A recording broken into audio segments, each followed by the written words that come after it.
ఎక్కడ చూసినా సరే క్రైస్తవ వ్యతిరేకులు క్రైస్తవుల మీద రకరకాలుగా మాట్లాడుతుంటే, క్రైస్తవులైన మన అన్నదమ్ములు కూడా తొందరపడి ఆవేశపడి పెద్ద పెద్దగా అరిచి మాట్లాడుతుంటే నాకు అనిపిస్తుంది, ఆ వాణ్ణి చూసినా వీణ్ణి చూసినా ఏ తేడా అనిపించట్లా. వాడు మారు మనసు లేనోడు, వీడు మారు మనసున్నాడు.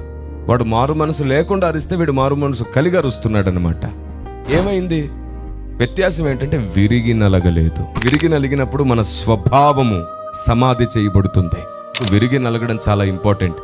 ఏ మనిషి విరిగి నలుగుతాడో ఆ విరిగి నలిగిన వ్యక్తిని సాతాను వాడుకోలేడు. గర్విష్ఠిని సాతాను వాడుకుంటాడు, తొందరపడేవాడిని సాతాను వాడుకుంటాడు.